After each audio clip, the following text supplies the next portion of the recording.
Hey guys, welcome to a new video. Like, comment and subscribe if you enjoy. Without any further interruptions, enjoy the What If. Chapter 5, Konohagakure no Sato Main Gate. The sun was just rising over the horizon, once again bringing life back the forests that surround Konohagakure. To Izumo Kamizuki and Katetsu Hagane it was turning out to another boring day of gate and traffic duty. Why did we ever agree to take this job? Nothing ever happens at the gate, asked Izumo as he stifled a yawn. I don't know, but I have a feeling things are about to get much more interesting very soon, said Katetsu. Little did he know, his prediction was about to come true. Approaching over the horizon towards gates of Konohagakure no Sato, was Team 20. Though they kept their expression neutral, inside they were all preparing for a fight. They knew Konoha would do anything to get the son of the Yellow Flash and the Red Death back, but they weren't going down without a fight. Do you all sense it? Asked Darui in a low tone, while he kept his eyes on the road ahead. Yeah, we've been under surveillance for the last hour or so. Do you think they'll make a move to grab Naruto-kun? Said Yugito, while she tightened her hold on said boy's hand.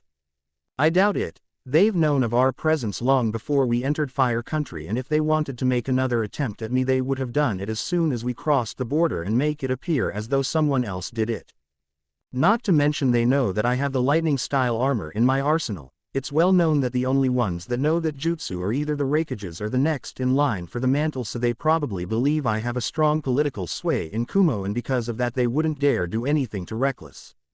Their next move will probably be to try and entice me back to village so they can get at least some political pull or advantage over Kumo, said Naruto, not looking away from the looming gates of the village.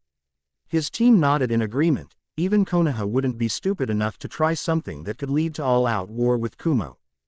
Halt, what is your business here? Said Izumo. He and Katetsu tried to look intimidating, and failing miserably. Naruto turned to look at who spoke. That voice sounds familiar, crap. He recognized Izumo and Katetsu from the few times they had helped him with a prank. Team 20 of Kumogakure, we're here for the upcoming Chunin exams, said Darui as he handed them a couple of papers. Izumo looked over the papers before handing them to Katetsu, who nodded in acknowledgement. All right, everything here is in order. We just need your names for the traffic report, said Katetsu as he took out a pencil and a file. Team 20 all stiffened slightly. They knew this could lead to an all-out fight if things got out of hand, and they had to be ready. I'm Team 20's sensei, Darui, said Darui, while he slowly reached for shuriken holster. Karui, Kunoichi of Team 20, said Karui as she stretched her arms so her hands were near her katana. Yugito ni, Kunoichi of Team 20, said Yugito, leaning into Naruto's left side a little more so she could reach for a kunai in secret. Naruto hesitated slightly, but put on a neutral face and spoke. Naruto Uzumaki Namikaze, shinobi of Team 20. This made Katetsu and Izumo freeze. It couldn't be. The kid had disappeared 6 years ago. He couldn't be the one standing in front of them, could he? They slowly looked up to face the boy that spoke. Spiky blonde hair, eyes bluer than the ocean itself, and the 3 whisker-like marks on each cheek. Their eyes kept getting wider and wider the more they looked at the boy, but when they saw the whisker marks on his cheeks, they knew it was him. Naruto, is that you? Asked Izumo barely above a whisper. Said boy nodded his head, but kept his face impassive. He may have considered them friends before he left, but he had cut all ties he had with this village, almost. Katetsu was about to ask a question when 4 Anbu surrounded the Kumo team. The captain spoke in a demanding voice. Naruto Uzumaki, you will come with us. The Hokage wishes to speak with you. Naruto looked at the assembled Anbu and gave a small laugh before replying. Really, Kakashi? I thought we already went through this by the border, said Naruto to the dog-masked Anbu. I don't know any Naruto Uzumaki, and if your Kage wishes to speak with me, then it shall be when I feel like speaking to him. I am not of this village, and I will not be ordered to do anything. The Anbu were about to make a grab for him, when they all felt the presence of their leader appear behind them. Anbu, stand down, said Hiruzen Sarutobi as he walked up to the group dressed in his Kage robes. He looked over the group with a critical eye, but stopped when his eyes landed on the familiar blonde hair of his deceased successor. Naruto, it's good to see you again. Where have you been, my boy? Naruto didn't respond, he only looked the Hokage with a blank stare. This seemed to unnerve the aged Cage. As I thought, Kumo has poisoned the boy's mind. They have rid him of his emotions, and that girl on his arm is probably only to seduce him and keep him in Kumo and away from his rightful home here in Konoha, thought Sarutobi as he looked over the group before him once more. Now Naruto, why don't we go to my office so we can talk? Asked the Cage while he tried to wrap an arm around the boy's shoulder, keyword being tried. Naruto swatted the hand away and his team each pulled their weapons in defense. Don't you dare touch me, you useless excuse for a Cage, snarled Naruto with so much venom in his voice it made every Leaf Ninja present flinch. It's worse than I thought. They must have placed a loyalty seal on him, thought Sarutobi as sent a discreet glare to the assembled Kumo team. Letting out a sigh, Sarutobi nodded sadly. Very well Naruto, you and your team may go, said Hiruzen, spitting the word, team, like it was venom. This didn't go unnoticed by Naruto or his team. Putting away their weapons, they made their way into the village to find a hotel to stay at. Turning to the Anbu team, Sarutobi spoke in low growl, you are relieved of your temporary posts in Anbu, return to your regular duties and keep an eye on them no matter what. They have done something to Naruto and I want it fixed soon. Try triggering some of his old memories that should help him fight whatever those bastards in Kumo did to him. We cannot lose the heir to the Namikaze and Uzumaki lines. The four present Anbu nodded and removed their masks and cloaks before disappearing into the village. Soon Naruto, soon you shall be back in your true home, Konohagakure. With that thought the Hokage shunshin back to his office. With Team 20, the old man is either getting senile in his old age, or he's just plain stupid, said Naruto sitting down in the hotel room he and his team had booked. Though I agree with you Naruto, why do you believe the old is senile or stupid? I may not hold much respect for him, but he is known as the god of shinobi, and the professor, for a reason, said Darui sitting across from the blonde boy. Karui and Yugito nodded in agreement with their sensei. While they may hate the old Cage, he is quite formidable. Based on a few facts, first he still thinks of me as an immature little boy, he thinks I need to be taught how to act and he is the only one who can do it. Also, you wouldn't notice it unless you knew what to look for, but he sent a glare at you all when I told him not to touch me, said Naruto surprising his team. Not to mention when he dismissed us, he spoke my name with kindness while practically spitting the word team when he referred to you all. If I were a betting man, I'd bet he thinks that someone in Kumo placed a loyalty seal or something of the sort on me. This made his team tense up. If the Hokage made such an assumption, what's to stop him from outright attacking them? That's not the worst of it though, it was the way he looked at Yugito-chan. He thinks that she's either trying to seduce me so Kumo can have another Namikaze and Uzumaki clan, or she's just with me to keep me in Kumo, growled Naruto while he radiated killing intent. Yugito moved to sit in his lap and wrapped him in a hug to calm him down. It wouldn't be good to attract any more attention than they already had. You're probably right Naruto, you're the best profiler on this team and you've never been wrong before. We need to be extra careful during our time here in Konoha. None of us, myself included and you especially Naruto, are to go out into the village alone. We need to stick together no matter what while we're here, said Darui with a serious tone. His team nodded in agreement. They were brought out of their thoughts when there was a knock on the door. Instantly all four were on guard with weapons drawn and ready for a fight. Naruto looked over to Darui who nodded in return. Forming one of his favorite hand signs, Naruto created a shadow clone and sent it to answer to door, while he and his team hid and prepared for an attack. Who is it and what do you want? Asked the clone while he drew a kunai and got into a defensive stance. The answer everyone heard was not what they were expecting. It's Kakashi Hatake, Might Guy, Kurenai Yuhi and Anko Mitarashi. We're not armed and we would just like a chance to speak with you, said the voice of Kakashi. Surprised, the clone decided to make sure they weren't lying. Putting away its kunai, the clone approached the door with no thought of defense.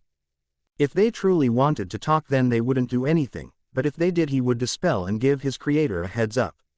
Opening the door revealed that what Kakashi had said was true. None of them were armed, not even with the basic shuriken holster on the thigh. Kakashi and Guy had even left behind their Junin vests as even more proof. The clone tried to release any genjutsu that might have been in place, but found none and beckoned them into the room. It's all right, they are unarmed and there is no genjutsu in place. They were speaking the truth, they just want to talk, said the clone before he dispelled in a poof of smoke. The real Naruto came out of his hiding place and walked into the center of the room, surprising the Junin present that they hadn't sensed where he was hiding. You wanted to talk, he said in a demanding voice. What about your teammates, Naruto? Asked Kurenai, trying not to sound threatening. With all due respect, they would prefer to stay hidden. However, should you try anything, you will see them, right before you die. Now what is this about? Said Naruto. The Junin flinched slightly at the tone, but understood his reasons for it. Naruto, we came to tell you to be careful around the Hokage. He is not in his right mind as of late, started Kakashi. He believes that someone in Kumo has done something to you to make you loyal to them. He probably suspects a loyalty seal or something along those lines. To the surprise of the Leaf Junin, Naruto snorted in amusement. So I was right in my assumption that the old coot thinks Kumo has done something to me. I can assure you that I am under no such seal or jutsu, said Naruto, looking them in the eye. We know, little brother, said Anko, surprising the Kumo team, except for Naruto. We know you couldn't have been under any kind of seal or jutsu because of a certain jutsu you have in your arsenal. You mean the lightning style armor, don't you? It was more of a statement than a question. So you know what the jutsu does to the body when it is used. Yes, Naruto, I have faced the current Raikage once before, and with the help of my Sharingan, I was able to get an understanding of what the lightning style armor does to the body. Because loyalty seals and jutsu that do the same, target the synapses to transfer information based on whatever order is given, the stimulation caused by the lightning style armor would counteract and cancel any such jutsu or seal placed on you.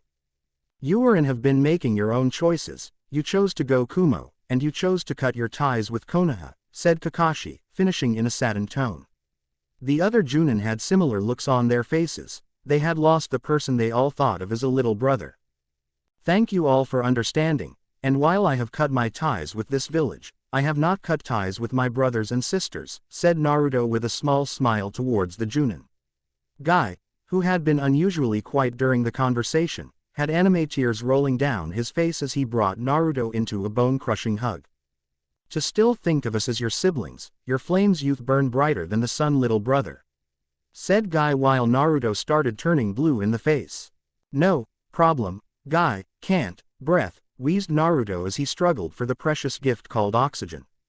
Guy, you might want to let Naruto breathe, said Anko with a sweat drop. Realizing she was right, Guy quickly released Naruto and he started gulping down as much air as he possibly could. Let's try that again, said Anko while moved over and hugged Naruto once he had regained his breath.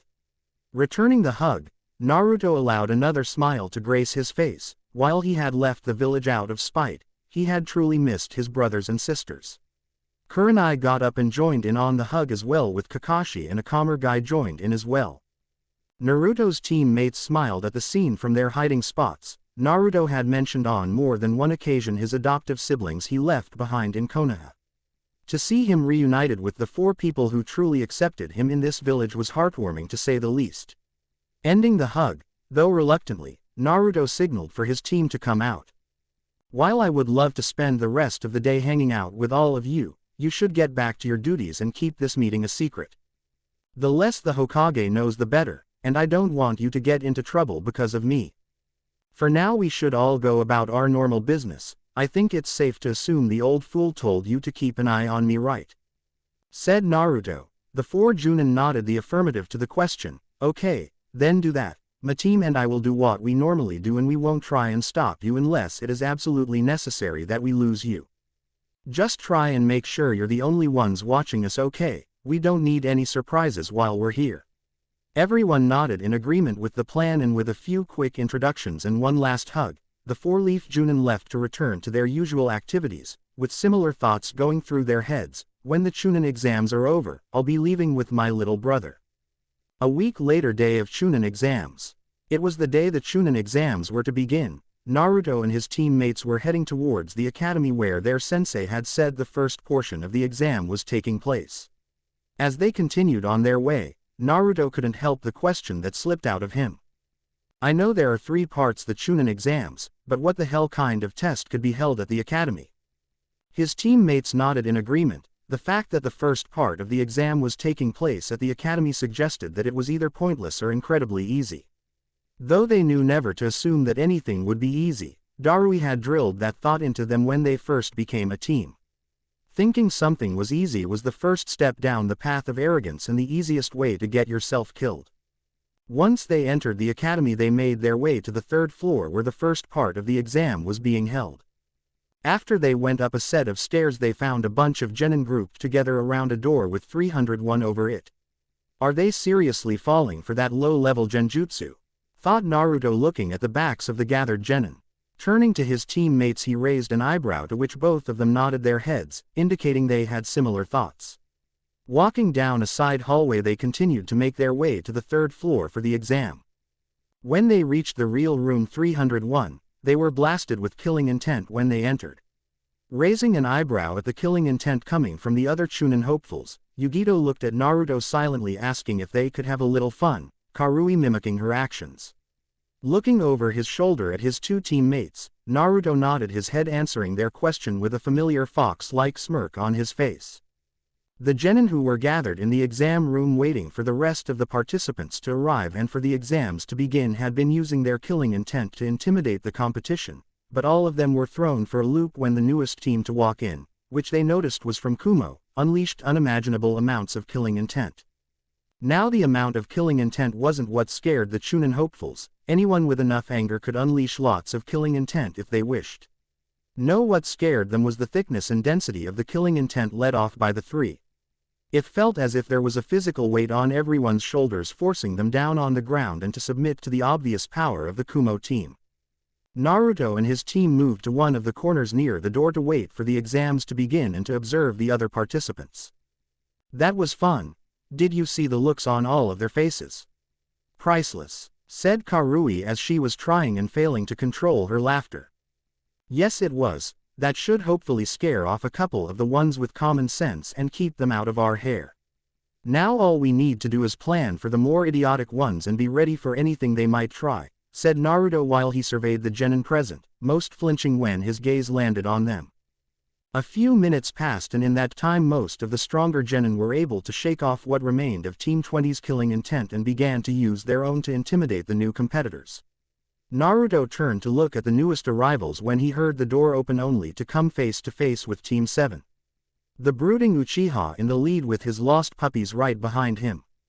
Oh, things just got a whole lot more interesting, said Naruto barely above a whisper, but his team heard him. Both turned to see Team 7 talking rather loudly with the newly arrived Team 8 and Team 10. They looked over all of them and matched their descriptions to the ones Naruto's siblings had given them. The first one was a feral-looking boy with a white puppy on his head. He wore a gray jacket with black fur lining the hood and black shinobi pants. On his face were two red fangs on both of his cheeks and short spiky black hair with his headband tied in its proper position. This was Kiba Inuzuka, the heir to the Inuzuka clan of. The next one had long spiky brown hair with a pair of sunglasses on his face. Most of his face was hidden by his high-colored gray jacket. He had brown shinobi pants on and his headband around his forehead. This was Shino Aburame, the heir to the Aburame clan of bug tamers. The last member of Team 8 was the only female on the team. She had on a tan jacket with white fur surrounding the bottom of it. She had blue shinobi pants on and her headband was tied around her neck. She had dark blue hair and the pale lavender eyes of the Byakugan. This was Hinata Hyuga, heiress of the Hyuga clan.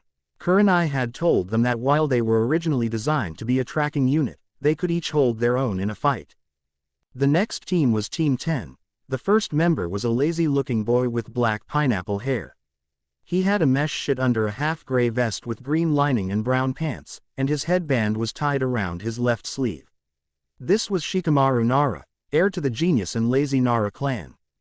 The next boy was rather chubby. He had a tan shirt with a red kanji on the front, and gray shorts with bandages wrapped around his legs and forearms.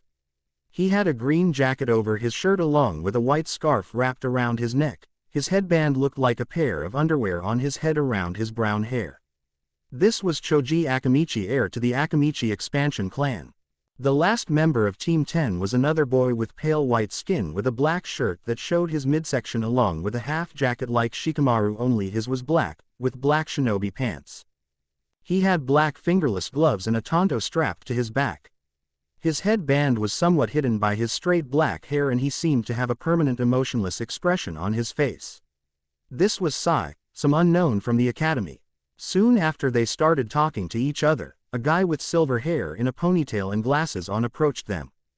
"Let's listen in," said Naruto. Nodding their heads in agreement, all three channeled chakra into their ears to listen in on the conversation. "With the Rookie 9, you know you rookies should really be more quiet. You're drawing a lot of attention to yourselves, especially from that Kumo team over there," said the silver-haired kid. "Oh, this can't end well," thought said Kumo team while the three Konoha rookie teams turned to face them. Teams 8 and 10 just looked at them with indifference, while Team 7 seemed to freeze at the sight of them. "They don't look that tough. Hell, I bet even Sakura and Inouen could take on the only shinobi of the team," said Kiba while his dog barked in agreement. He turned to gloat some more when he noticed that Team 7 wasn't moving or even breathing. "Hey, what's up with you three?" This seemed to catch the attention of the rest of the rookie teams. They turned to look at their fellow rookies and noticed all of them acting strangely. Sakura and Ino were shaking in fear, while quietly hyperventilating. They were leaning on each other for support just to remain upright. Sasuke's behavior though was what caught everyone's attention. The normally calm, cool and collected Uchiha was sweating bullets while looking at the Kumo team, specifically the lone shinobi of the team, with fear evident in his eyes. His normally pale complexion was even paler, if that was possible. This caught the silver-haired teen's attention. Sasuke seems to know something about that Kumo team, and if they can put fear in his eyes then they could pose a problem later on. "Something about that Kumo team doesn't feel right," muttered Shino. "Why do you say that, Shino?" asked Kiba. "Because Kiba, my insects can sense a person's chakra, and if what they're telling me is true, then that Kumo team is extremely dangerous," said Shino. This raised even more questions in the Konoha rookies' heads. First, Sasuke is scared to death by this team's mere presence, and now Shino is saying that his bugs believe them to be that dangerous. "Well, if you want to know something about anyone in the exams, I have information on everyone who's participating, even you rookies," said the silver-haired boy as he brought out a deck of orange cards. This seemed to break Sasuke out of his fear-induced stupor. He turned his head so fast towards Kabuto that the rest of the rookies were surprised he didn't snap his neck. "I want all the information you have on Gaara no Sabaku from Suna, Rock Lee from Konoha, Karui of Kumo, Yugito Ni of Kumo and Naruto Uzumaki Namikaze of Kumo," said Sasuke with barely contained fear in his voice when he spoke the last three names. Kabuto was drawing a card every time Sasuke said a name but froze when he heard the last name. Apparently he wasn't the only one surprised by the last name Sasuke said, since when he froze he heard a large gasp come from all of the Konoha ninja around them. They all turned to look the lone male member of the Kumo team and each nearly had a heart attack at the resemblance the boy had to the fourth Hokage. Shaking off his shock, Kabuto drew the last card and put some chakra into the cards to reveal the information on them. "Okay, first we have Gaara no Sabaku. His mission history is 25D rank missions, 8C rank missions, and WoA-B rank mission as a genin. Impressive. His teammates are his siblings Tamari and Konkuro and his sensei is Baki of the Wind. I don't have much on his skills since he's from another country, but it seems he's returned from every mission without so much as a scratch on him." This caused many of the Konoha rookies to shiver at the thought of how much power he had. Next is Rock Lee. He's a year older than you guys, but this is his first time taking the exams. His mission history is 28D rank missions and 10C rank missions. His sensei is Might Guy and his teammates are Neji Hyuga and Tenten. His taijutsu has improved significantly over the past year, but his genjutsu and ninjutsu is non-existent. The Konoha genin all shrugged their shoulders. If all he could do was taijutsu, then how strong could he be? Karui of Kumo. Mission history is 15D rank missions, and 5C rank missions. That's odd, she and her team barely completed the minimum requirement of missions needed to participate. This surprised all the rookies. Based on Team 7's reaction, they were expecting them to have more missions under their belt. Her teammates are Yugito Ni and Naruto Namikaze. Like Gaara, I don't know a lot about them, but from what I have, her taijutsu, genjutsu and ninjutsu are all average. Her skills in kenjutsu are slightly above average. Overall she seems like an average kunoichi. This raised questions inside of the entire Rookie 9. She doesn't seem that strong. So what caused Team 7 to go all pale at the sight of the team? Maybe it was one of the blondes. Yugito ni, teammate to Karui in Naruto Namikaze, mission history is the same as her team. Her taijutsu, genjutsu, ninjutsu and kenjutsu are all average. Frankly, there isn't anything impressive about her. Nothing impressive. I'll show you nothing impressive, you little bastard, thought Yugito, trying to keep her composure and not destroy Kabuto. Lastly, Naruto Namikaze, teammate to Yugito ni and Karui, his genjutsu is almost non-existent. Taijutsu, ninjutsu and kenjutsu are all slightly above average. Out of his team he is the one that poses the biggest threat, said Kabuto. Now the rookie 9 were confused. Team 7's response to seeing the Kumo team made them appear much more powerful than Kabuto's info cards made them appear. They didn't have much time to think on it because there was an explosion of smoke at the front of the room. When the smoke cleared, it revealed a scared Junin and at least 30 Chunin. Quiet down, you bastards. My name is Ibiki Morino and I'm the proctor for the first part of the Chunin exams, said the scared Junin. Now each of you will come forward and receive a number. Once you have your number, that will be your seat during the written exam. This surprised many of the Chunin hopefuls but also served to terrify them as well. Written exam. You have got to fucking kidding me. The first part of the Chunin exam is a written exam. Thought the only Kumo genin in the exams. Everyone moved forward and received their number, and after everyone had a number they moved to their seats. Naruto looked around and noticed Karui and Yugito were in the same row as him, just at different ends. Karui was toward the right with Yugito toward the left and him in the middle. We got lucky with the seating for our team. With this positioning and our unique way of signaling each other, we shouldn't have any problems with the written portion, thought Naruto as Ibiki started going over the rules for the written test. Once Ibiki had finished going over the rules, almost all of the genin were even more concerned about how well they would do on the written portion. You have 1 hour. The 10th question will be given when there is 15 minutes left in the hour period. The first part of the Chunin exam begins now, said Ibiki once all the tests were handed out. No one wasted a second and began to try and answer any question they could. Naruto was looking over the questions on the test, and the more he read through them, the more he began to think about the rules of the test. So that's your game, is it, Ibiki? Well, two can play at that game, thought Naruto while tapped his desk lightly, catching his teammates' attention with a coded signal. Once they signaled back, he began making discrete hand signals that their team had come up with so they could signal one another using their own unique code. Don't answer any questions on the test. The true purpose is to test our information gathering skills while in intense situations. The last question is most likely a no-win situation question. Just play along for now and act ignorant of the exam. After he sent the message, he waited for them to respond when they each signaled a quick, understood. After they had finished their short conversation, all three of them just leaned back and enjoyed the show of the rest of the Chunin hopefuls struggling and squirming under the strain of the test. They noticed that most of the Konoha rookies had figured it out and were using their clan's secrets and techniques to get the answers. So that's the Kumo team Lord Hokage wanted me to keep an eye on. They seem to be masking their true capabilities like true shinobi, and judging from their posture and the hand movements they just did, it would appear they figured out the true meaning of the exam and are just enjoying the show, thought Ibiki from his spot in the front of the class.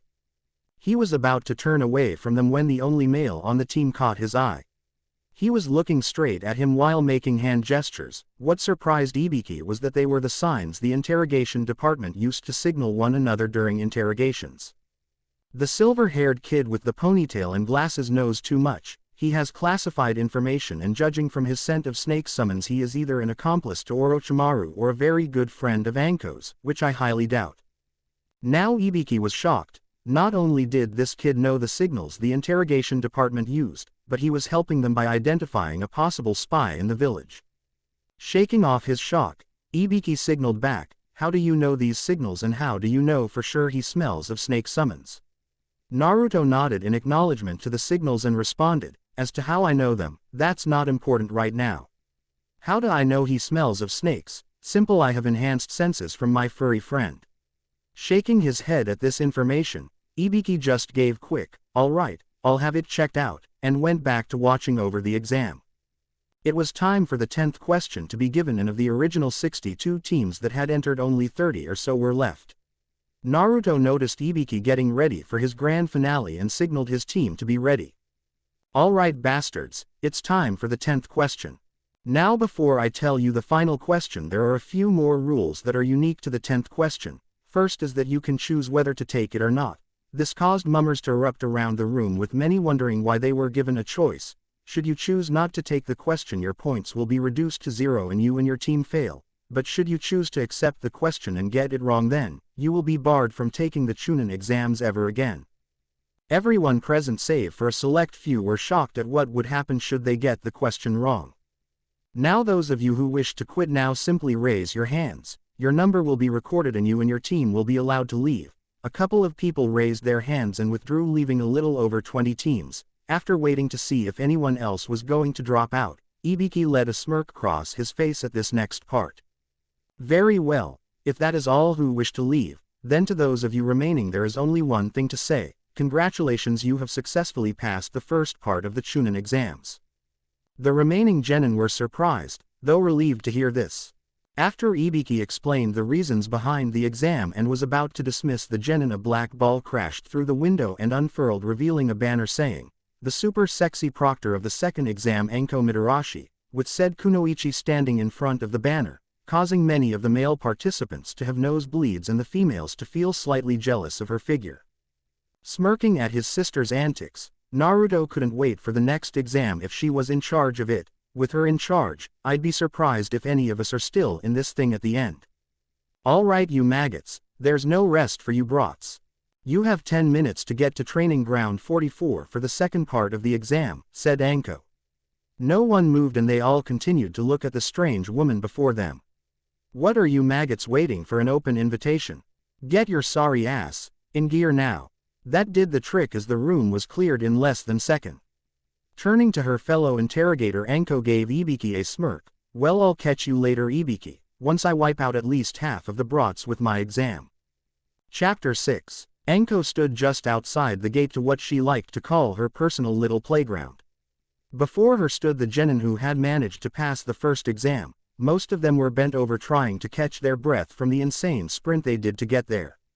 However, she noticed that her little brother's team hardly looked winded. Smirking in their direction, she cleared her throat loudly to gain the attention of the genin. Alright maggots, you'll be spending 5 days in here, and your objective while in here is to get both of these scrolls, a heaven and an earth scroll. Once you have both scrolls, you'll make your way to the tower in the heart of the forest. Now once all of you sign these consent forms, go to the booth over there to receive your scroll, said Anko while handing out the consent forms and waiting for all the teams to sign them and get a scroll. Most of the teams were hesitant at first until they saw the team from Kumos sign the forms without hesitation and go to the booth and receive their scroll. Not wanting to be shown up, the rest of the teams soon followed Team 20's example and signed the forms before getting their scrolls. With Team 20, at Gate 20, Naruto and his team were planning what to do once the second exam began. We'll find the nearest team and take them down before they have time to react. Don't hold back. We move in hard and fast and get out in under a minute. Leave no trace of our presence and eliminate the bodies, said Naruto. They had decided that while they were in the forest, away from prying eyes, they would use their true strength to finish the exam as quickly as possible.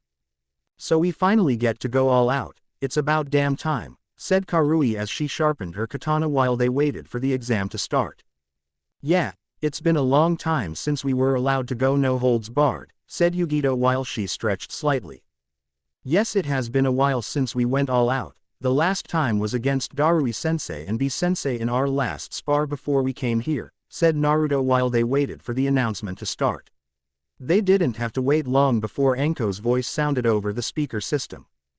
Alright you worthless maggots, the second part of the Chunin exams begin now.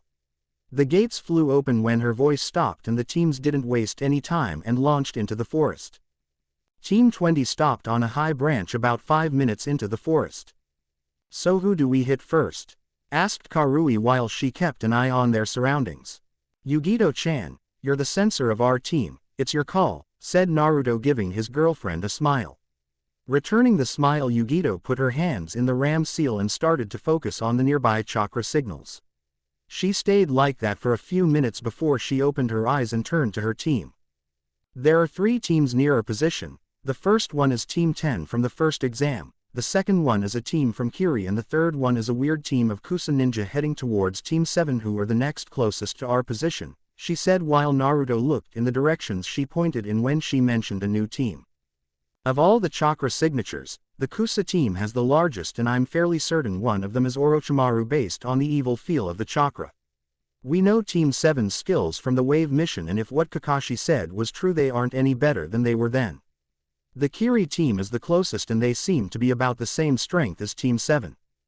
Alright, we'll go after the Kiri team, and if they don't have the scroll we need, we'll go after another team," said Naruto, getting a nod from his team. "Lead the way, Yugito-chan." Nodding again, Yugito took off in the direction she sensed the Kiri team with her teammates on her heels. They ran for about 5 minutes before they came upon the Kiri team setting up a campsite for the night.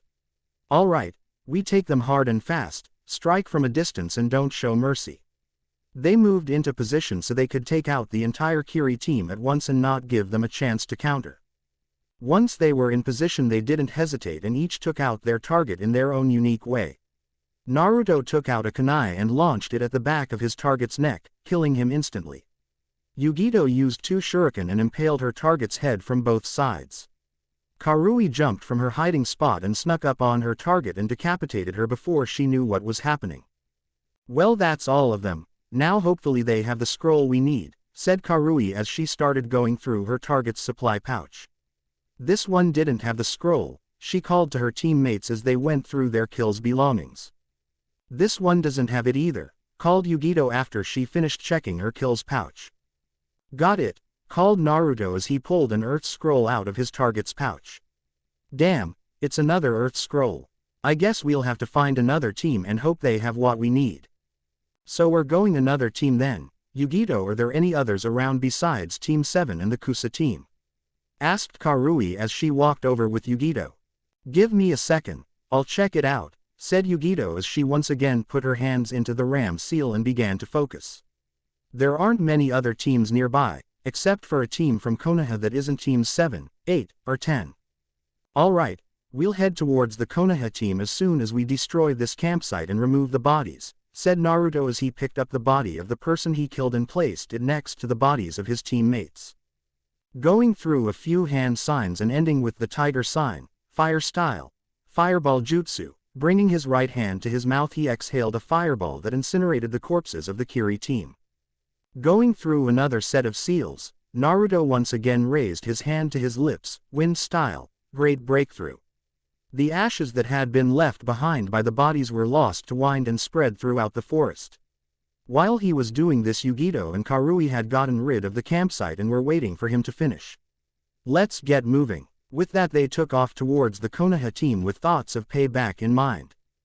30 minutes later, Team 20 stood on a branch overlooking the clearing where their next victims were sitting. The team was made of 3 boys and they had a heaven scroll sitting out in plain sight. Raising an eyebrow at the scroll sitting a few feet away from the team, Naruto turned to look at his teammates. This team is either really strong, or really stupid. If they have their scroll out in the open like that, then there are either traps set up to stop attackers or they're that confident in their skills that they can defend the scroll, said Naruto as Yugito and Karui nodded in agreement. "If they think they can fight us off, then let's test that theory." Making a familiar cross-shaped seal, Naruto performed one of his favorite jutsus. Shadow Clone Jutsu. An exact clone of Naruto appeared in a poof of smoke, before it jumped away to complete its task.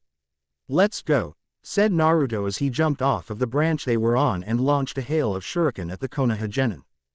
The Konoha team, who had been discussing what they planned on doing after they became Chunin, jumped out of the way of the rain of shuriken just in time to avoid any serious injury, thought they got a few cuts.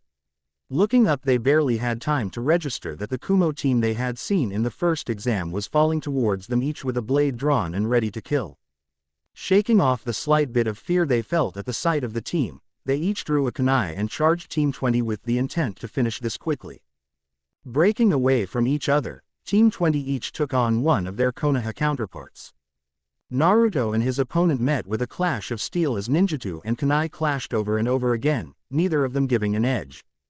Ducking under a kunai strike to the head, Naruto tried to sweep his opponent's feet out from under him, only for him to jump over the kick and aim a kick of his own at Naruto's head.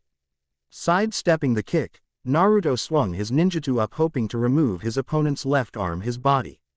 Seeing the sword about to remove his arm, the Konoha ninja jumped away but couldn't avoid the strike completely, if the long gash on his arm was any indication. Yugito charged her opponent before letting loose a few kunai to throw him off balance. Unfortunately he managed to avoid the kunai and threw a couple of his own back at her.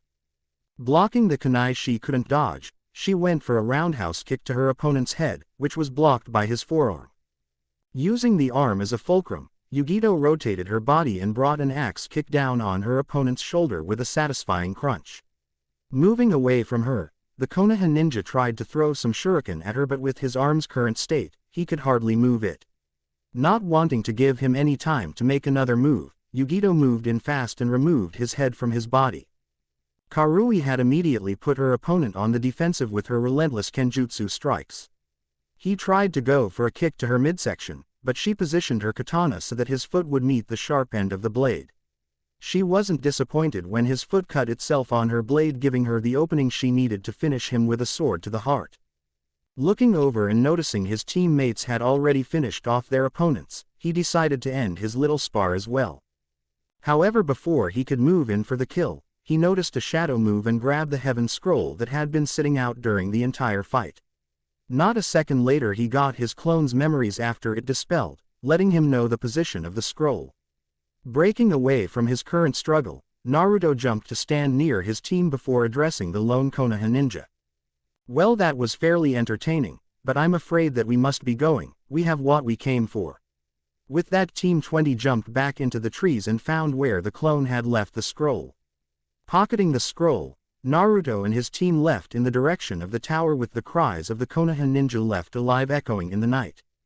Central Tower. 2 hours later, Team 20 had just made it to the entrance to the tower after avoiding about 5 teams who tried to ambush them. Man, I knew the villages had gotten a little lax in the years, but they call those an ambush. Those are the kinds of traps they made us do in the academy, said an annoyed Karui. The last 3 times someone tried to ambush them, one of the males on the teams had smacked Karui's ass in each attempt. Needless to say, those 3 had an unwilling and quite painful gender change. Well, come on, let's head in before someone else tries something, said Naruto as he opened the door and bowed, saying, ladies first. Yugito smiled at the gentleman's side of her boyfriend, while Karui just patted him on the head and said, good boy. Naruto growled slightly at being referred to as a dog. This caused his 2 teammates to fall over laughing, and Kurama to start thrashing in his cage with laughter. You have to admit, Kit, that was funny. Oh, I hope your mate does that more often, was what he heard from the fox, who had been quiet as of late. Can it furball, or should I subject you to that memory again? Thought Naruto and smirked as Kurama instantly shut up. Please, for the love of Kami, not that thing again. I swear I'll stop. I won't do anything bad. I be a good boy, just please not that. Cried Kurama, who was rocking in the fetal position in his cage. Hey Yugito-chan, Karui remind me to thank Guy and his mini-clone for what they showed us the day before the first exam, laughed Naruto as he walked up to them. Said Kunoichis shared a confused look before a look of fear crossed their faces. Naruto couldn't be taking about that, could he? Naruto-kun, I love you with all my heart, but please tell me you aren't talking about that sadistic unbreakable genjutsu of theirs, said Yugito with obvious fear in her voice. Naruto's fox grin told them all they needed to know, and both Kunoichi shuddered and prayed to Kami, Yami, and Shinigami that they were never subjected to that unforgiving jutsu again. Shaking his head at his team's antics, but not really being able to blame them for it, Naruto looked around the room and noticed a message written on the wall. Quickly reading over the message, he came to the conclusion they needed to open the scrolls now. Taking out the scrolls from his pouch, Naruto handed the heaven scroll to Yugito. I think we need to open the scrolls now, said Naruto while slightly opened the flap of the earth scroll. Yugito copied his actions, and with a nod to each other they opened the scrolls at the same time. They looked at the scrolls for a second before Naruto recognized the summoning seal of the scrolls and threw his to floor, Yugito mirroring his actions. The second the scrolls hit the floor they started to smoke, and the 3 Kumo genin were on alert and ready to strike. When the customary poof of smoke occurred, the 3 moved to trap the newcomer before the smoke cleared. Once they had the person in a three-way death hold, they were about to finish them when a very familiar voice stopped them. Excellent work on completing the second exam so quickly, team. Now if it's not too much trouble, could you please let me go, said Darui, who was currently being held in an awkward position. He was bent backwards with Naruto's ninjutsu at his neck ready to decapitate him, while the tip of Karui's katana was at his spine ready to sever it, and Yugito's wakizashi was dangerously close to piercing his heart. Oops, sorry Darui-sensei, said Karui while she and her team removed their weapons from their sensei's body. No harm done, and I'm proud that you were ready for anything and weren't taking any chances. If I could, I would promote you all to Chunin right now for that display of teamwork and resourcefulness, said Darui as he gave his team a proud smile, which was gladly returned. Now I was sent here to explain that message on the wall, but I really don't care about that, so why don't we just head up to our rooms and wait for the other competitors to finish the exam? With that, Darui lead his team farther into the tower and towards the upper levels where the rooms for the competitors were. Naruto and I will take this one, Yugito and Karui, you two can have that one. Nodding their heads in agreement, the Kumo team went into their separate rooms to rest. The next day, council chamber. This is a serious problem, Sarutobi. We must get the Kyuubi Jinchuriki back into the village, said Homura Mitokado to the assembled council, which consisted of high-standing civilians and the heads of the clans in Konoha. Nodding in agreement with her fellow elder, Kaharu Udatane, spoke as well. Homura is right, Sarutobi. We must get the Kyuubi Jinchuriki back into the village no matter what. Many of the clan heads nodded in agreement. Not only would they have the power of the Kyuubi back in their control, but they would also the son of Minato Namikaze and Kushina Uzumaki back. While many on the Shinobi Council agreed that it was critical that they get Naruto back in the village, the Civilian Council wasn't so adamant about having the so-called demon brat return. No, we must not allow that demon to return to this village. What we should do is send every ninja this village has to kill the monster that took away Minato-kun. Screeched the head of the Civilian Council, Tsuyuki Haruno. Many present flinched at the volume of her voice. They knew that she was Minato's biggest fan girl and had completely lost it when Minato and Kushina started hanging out more, when they began dating in secret. It was also common knowledge that she blamed Naruto for everything the Kyuubi did, more so than most of the civilian population, especially for Minato's death. No, we will bring Naruto back to village and he will be treated like the hero his father wanted him to be seen as, said Sarutobi in a tone that left no room for argument. Tsuyuki was about to start screeching again, but wisely stopped when the Hokage signaled for the Anbu to reveal themselves. Now, we come to our current problem, how to get young Naruto back into the village. I do not see what the problem is, Hokage-sama. Why would Naruto not want to return to the village of his birth? Asked Hiyashi Hyuga, head of the Hyuga clan. The Hokage sighed as he knew this would cause a serious headache for him later on. The problem is that I believe those bastards in Kumo have placed a loyalty seal of some kind on young Naruto. When I tried to approach him and welcome him back to his true home, he stopped me and spoke to me with so much venom in his voice that I was stunned. The only reason Naruto would speak to me with such a voice would have to be because of a loyalty seal, said the aged Kage as a tear rolled down his cheek. The Shinobi Council and the elders gasped at this. They knew Kumo wouldn't hesitate to resort to drastic measure to get what they want, but to place such a seal on a child was unthinkable. We must do whatever it takes to break young Naruto of whatever seal has been placed on him. The Shinobi Council and elders nodded in agreement, all but one of them thinking of the best way to return the son of their greatest hero to the village. Danzo Shimura, while he was thinking of ways to bring Naruto back to Konoha, was also thinking of a way to get this obviously powerful shinobi under his thumb. The council spent a few minutes trying to figure out the best way to get Naruto back into the village, until Inoichi Yamanaka suddenly stood up with a proposition. Hokage-sama, what if those of us with daughters have them try to seduce or win Naruto's heart to give him a connection to the village? Many of the other shinobi council members agreed to this. It would not only help them to convince Naruto to return to the village, but could also possibly give them an heir to the Namikaze and Uzumaki lines. Yes, that is a good idea, but it will be slightly difficult because Kumo has given him some slut to keep him grounded in their village, said the Hokage. Many of the council members scowled at that, to not only use a loyalty seal but to also use some random slut to make him fall in love was even worse. It doesn't matter, We'll just have to remove her and make it appear like an accident. Then one of our daughters can move in and console him, winning him over in the process, said Hiyashi, with the other clan heads nodding in agreement. Very well. After the second stage of the Chunin exams is complete we will make her disappear during the month-long break, said Sarutobi, getting nods of agreement from the Shinobi Council, while the Civilian Council scowled. If the demon brat was brought back to the village, then they would make sure that his life here would be hell, and the second he produced an heir they would have him executed. 4 days later, Central Tower. Naruto stood with his team and the other genin teams that passed the second exam. Among them were Teams 7, 8, 10, and Guy's team. There was a team from Suna that had finished a few hours after Team 20, an Oto team that looked like most of them had gone through hell, and the last team there was the silver-haired boy from the first exam and his teammates.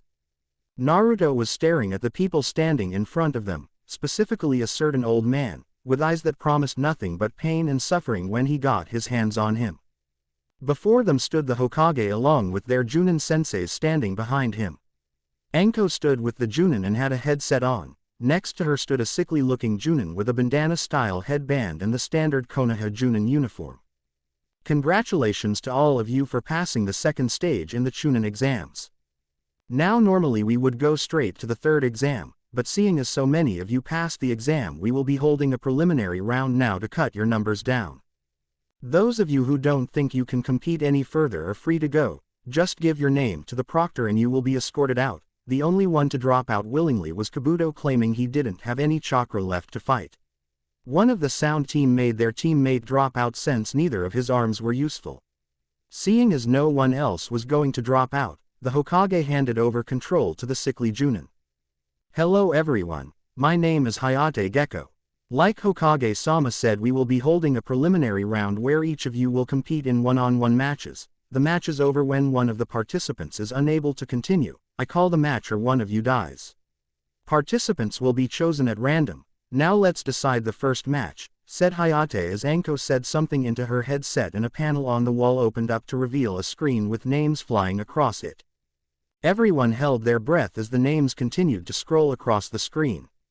The screen suddenly stopped on 2 names and everyone who wasn't chosen let out a breath, while those that were chosen were preparing for a fight. Will Sasuke Uchiha and Yoroi Akato please stay down here? The rest of you can move to the observation platforms, said Hayate while Sasuke and one of Kabuto's teammates stayed behind and everyone else moved to the observation platforms. With Team 20, so the Uchihas going first. This should be entertaining, said Yugito as she sat on the railing of the observation platform. Down on the floor, said Imo stood across from one of the members of Kabuto's team. It was hard to tell anything by looking at the guy because of his purple face mask that covered everything from his nose to his neck, and his sunglasses weren't helping. Down in the arena, Hayate stepped in between the 2 competitors and looked at each before speaking. The first round, Sasuke Uchiha vs. Yoroi Akato. Are the both of you ready? Asked Hayate, before going into a coughing fit. Yes, said Yoroi in a monotone. Yeah, let's get this over with, said the world's biggest emo. Very well then, the first round, begin, said Hayate as he jumped back so as not to get caught in the crossfire. Yoroi didn't waste any time and threw 2 shuriken at Sasuke, following in after them with his right hand glowing with chakra. Seeing the lethal stars, Sasuke pulled out a kunai to deflect them, sending them back at Yoroi. Dodging under the shuriken, Yoroi continued with his charge and launched his right hand at the Uchiha. Rolling to side to avoid the strike that created a small crater on the floor, Sasuke used his kunai to stop his roll and used his feet to flip Yoroi away. Not bad, better take this a little more seriously, thought Yoroi as he got up off the floor to stare at the still down form of the Uchiha gripping his left shoulder. So the curse mark is still affecting him, now's my chance. Yoroi charged forward with his right hand erupting in chakra again, and before Sasuke could do anything, he grabbed onto his head. Sasuke's eyes widened when he felt his chakra leaving him. He's draining my chakra, I've got to end this fast. He thought while he was barely able to swat the hand away, put some distance between them. With Team 20, the emo's in for a hard fight. Judging from the drop in his chakra signature, I'd wager that Yoroi guy has the ability to drain his opponent's chakra, said Yugito from her spot on the rail. Her back was facing the fight while she looked at her team. You're right, if Yoroi can get in close this match is finished. How much chakra does the bastard have left? Asked Naruto while he leaned on the rail next to his girlfriend. Yugito focused for a minute before she answered. Not much. If he tries to use ninjutsu, even a basic fireball, he'll kill himself from chakra depletion. But if Yoroi can get a hold of him for more than 30 seconds, he'll die because chakra depletion anyway. Nodding in agreement, the Kumo team turned to look at the fight, except Naruto who felt a pair of eyes watching him closely. Turning to where he felt the eyes coming from, Naruto came face to face with the third Hokage. Judging by the look in his eyes, he has something planned. Hokage or not, if he tries anything to harm Yugito-chan, Karui or Darui-sensei, I'll make him pay. I don't think you have to worry about him trying anything too drastic, even humans aren't that stupid, came the ever-present voice of Kurama. Kurama, you know as well as I that humans can be the stupidest beings on the face of the earth. Just look at what they've done to me in the past, and their wrongly placed fear of the Biju. Just because we're different that somehow gives them the right to fear and attack us. You make a good point, kid. Don't worry if that old fool tries anything that threatens either of our mates, he will pay with his life. I agree completely. Naruto, what have those bastards in Kumo done to you? Thought Sarutobi sadly when he saw the young blonde glare at him. I swear Naruto, no matter what it takes, you will be returned to your one true home here in Konoha. Turning his attention back to the fight at hand, Sarutobi saw Sasuke use a combo he called Lion's Barrage to finish and win the match.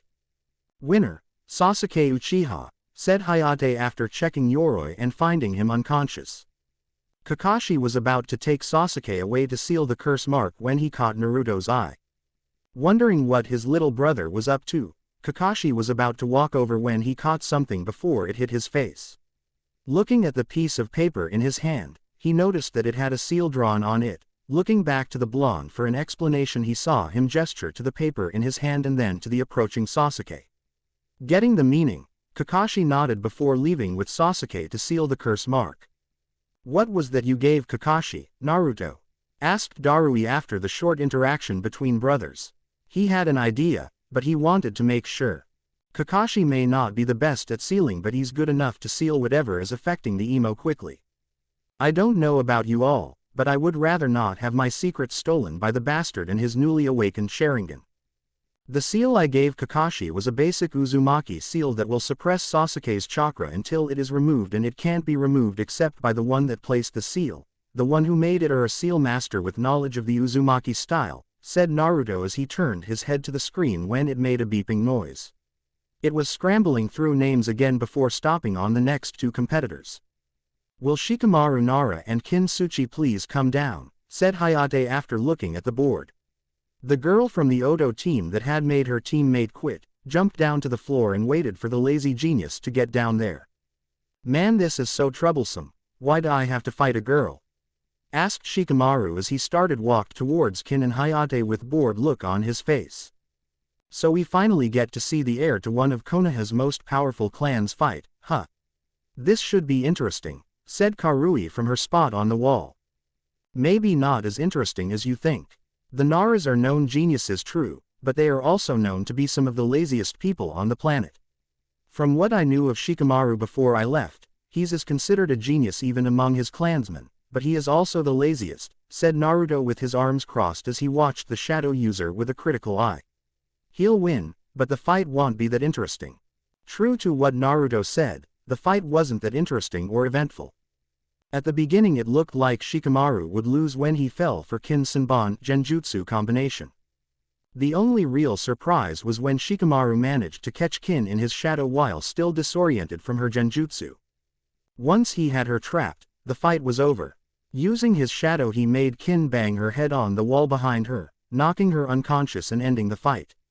Once Shikamaru made it back to his team and Kin was taken to the infirmary, the screen started to shuffle through the remaining names again before stopping on the next competitors, and bringing a smirk to the faces of the Kumo team. Thank you for watching. If you enjoyed the video, be sure to like, comment and subscribe, as well as checking out the author on fanfiction.net.